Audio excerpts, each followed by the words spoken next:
Hello and welcome back to my channel Random Drop.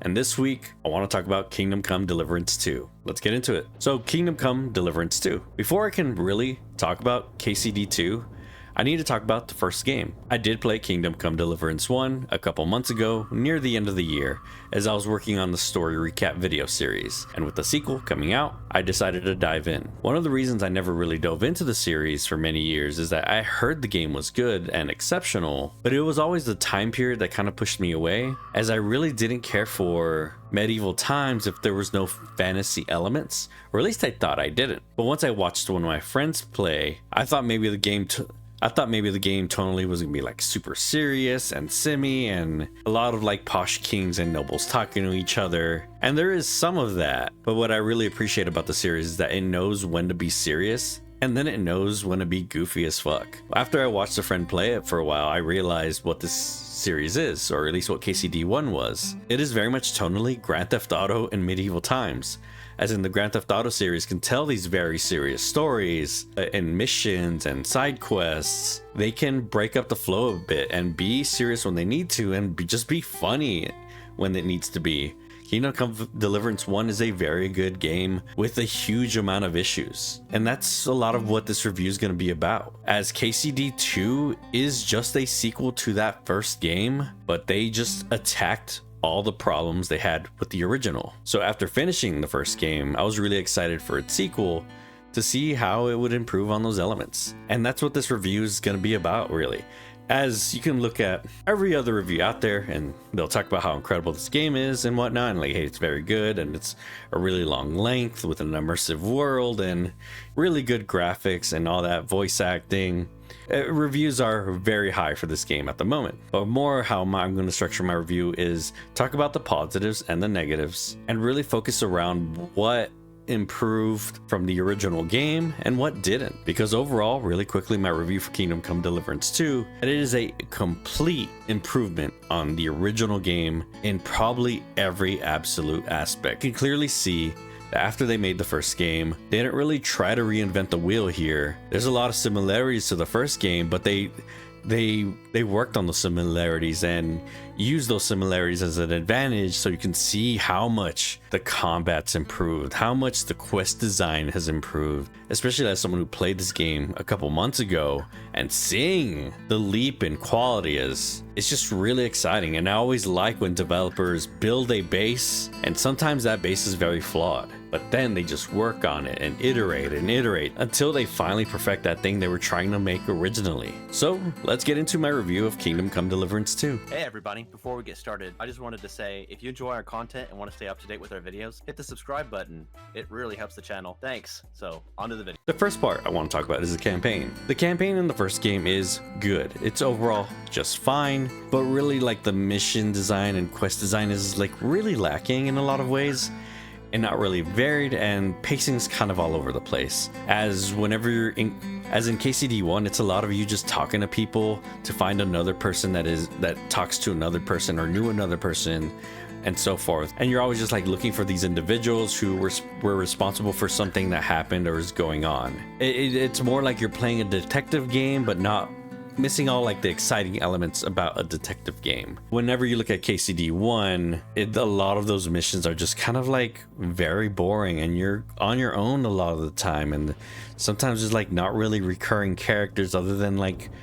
Radzig and things like that, until the very end where it gets a lot more structured and a bit more interesting. But again, I found the like overall pacing of the campaign really lackluster in the first game. That is completely gone in its sequel. This game takes you on a wild ride. There's a certain point I hit in Kingdom Come Deliverance 2's campaign where it felt like, oh, this is Kingdom Come Deliverance 3. I felt like I hit a point and did an arc and had this whole wild ride, and now it's time for the sequel. But that sequel is still in the game. I really love it when a game builds up and crescendos and takes you on this wild ride, and then it's like, oh bitch, you're only halfway through. And it's like, oh my god, my mind blew. And I was so excited when I got to that point, and the whole campaign has been an incredible joy. Yeah, this is all throughout a huge improvement, and you will not be disappointed. And that takes me to the next part, is side quests. Side quests in Kingdom Come Deliverance 1 were kind of nothing. There was a few interesting ones like the Witchwood ones and the ones dealing with the Inquisitor and things like that, but they're few and far between. It felt like most of the side quests were really just like, hey, go kill some bandits in some woods. And like there's some DLC side quests in Kingdom Come Deliverance 1 that improve upon what they were doing and are really good.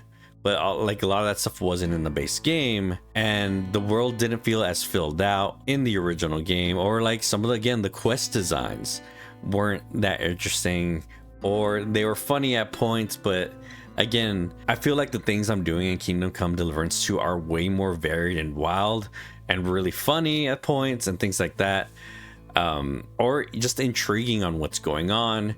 Maybe this one's dealing with like political strife in the town, ones that are just like dealing with bandits and people who got kidnapped. And again, it just kind of hits all spectrums, and there's just a lot of them, a ton of them. And I've done nearly damn everything, and I've enjoyed every single one. The missions where you talk to a guy and go hit a random bandit camp in the woods are very much gone. And in Kingdom Come Deliverance 2, when a quest starts that way, you find out that it's just way more complicated than that. Things are usually a bit more complicated.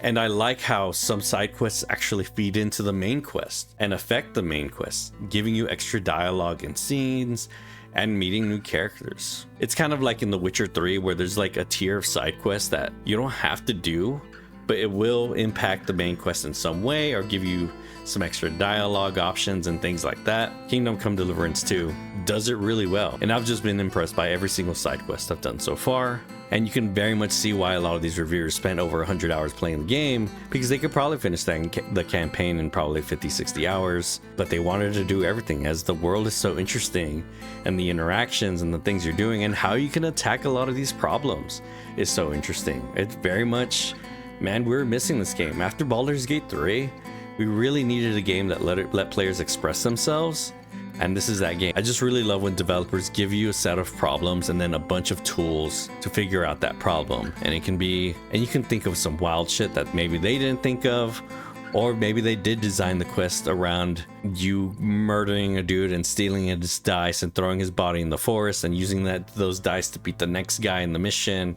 It's an awesome feeling, and lots of RPGs lately kind of miss that aspect of like actually letting you play a role. But Kingdom Come Deliverance 2 absolutely nails it. And lastly is the combat. The combat in KCD 1 is really interesting in a lot of aspects and really unique and fucking really hard and tough.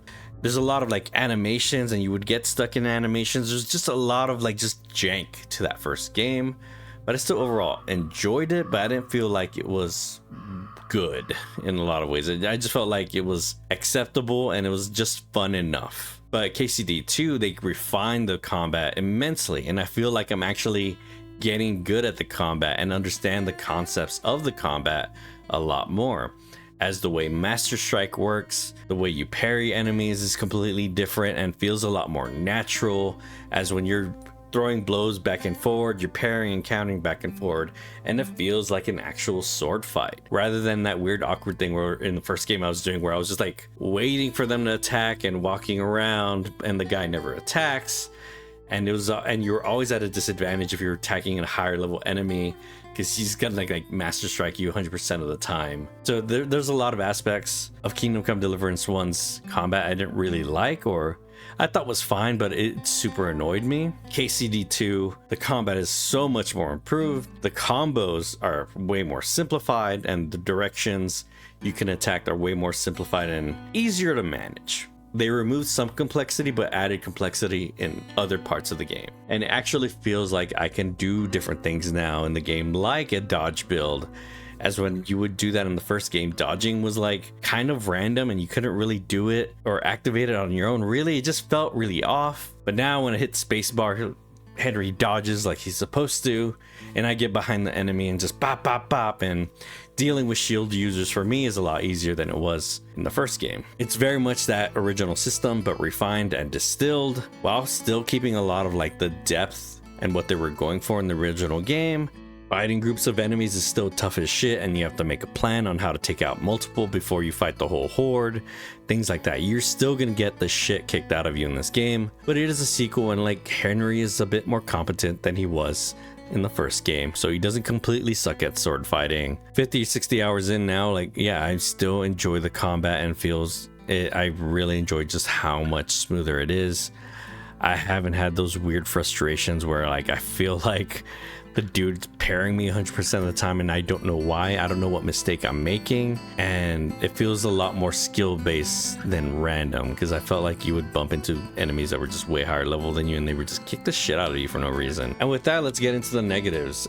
These are what this game kind of still lacks, right? And they really didn't improve and kind of are still issues from the first game that I hope that one day they will like go back and improve, or maybe there will be a mod or something like that.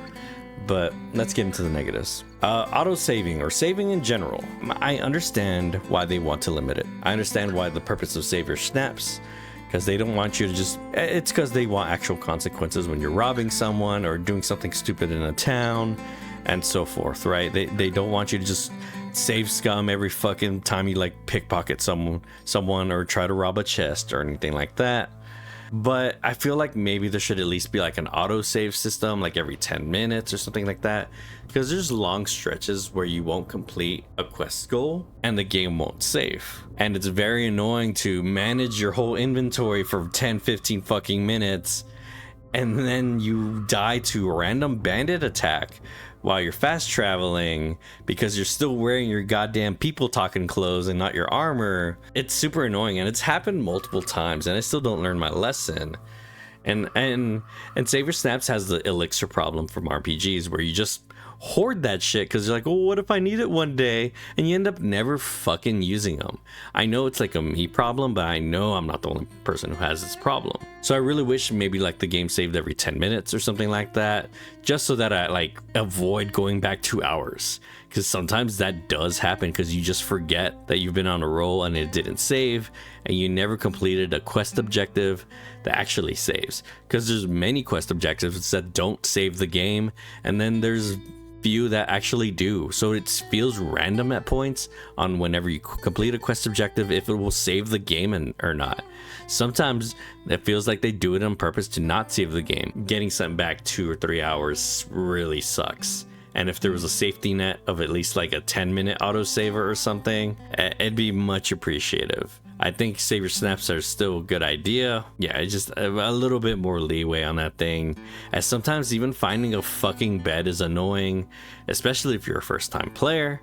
But now that I know how this game works, I know that they don't mark them on the map and you have to talk to the innkeeper to tell you, hey, I want to sleep here, where do I sleep, and so forth. And I understand it's all part of like that immersion and things like that, but there's just some things like saving that it just makes it unfun, especially when you can just save and quit and it just makes a save state there, so people can just save and quit and reopen the game and you're gonna have a save that is right there, just like you drank a Saver Snaps. So it's really just the inconvenience of having to reopen the game, which it doesn't take very long. Again, whenever you start looking at it, it kind of just all falls apart. Next is the user interface. It's pretty much the same from the original game. I do like that they give you the ability to make different sets. So now I have a sneaking set, a people talking set, and like a full plate, like I'm gonna fucking fight set, right? And they're super useful because there are times when like, hey, I really need to get my charisma stats up because I know when I talk to this person, they're gonna be a real bitch and I'm gonna need to high roll some charisma checks and things like that. Or it's like, oh, I need to sneak into this place,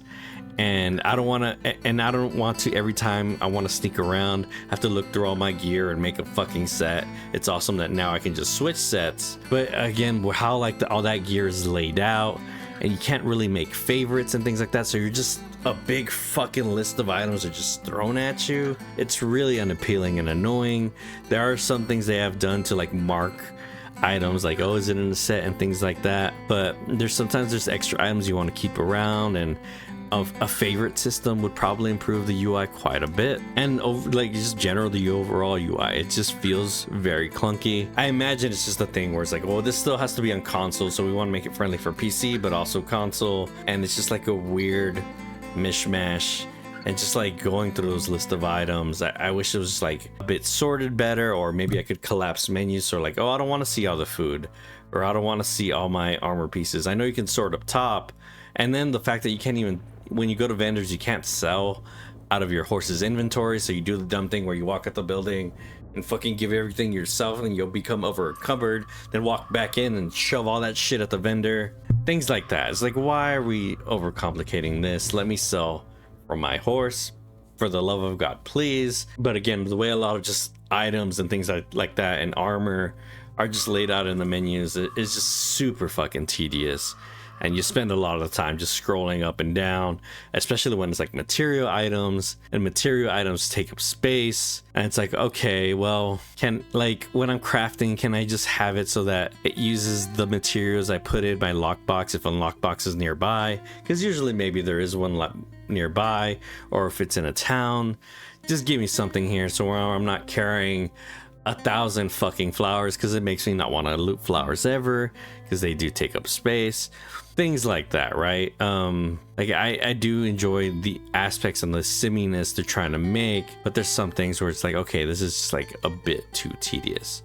Or maybe if I'm crafting something and I can search if I have the item. I don't know. There's tedium that should be in this game, and then there's just tedium that should be not be. And I feel like a lot of that would be resolved with the better user interface, and that's kind of how I feel. Lastly is just minor bugs. This game isn't like broken or super buggy, but I have had quite a few bugs where like people are floating in cutscenes, or just like quests breaking, things like that, and like your progress is halted. Thankfully, so far, I've always been able to reload and fix it, but they do happen every now and then. It's not Bethesda level, it's nothing like that. Like, this game is overall super polished.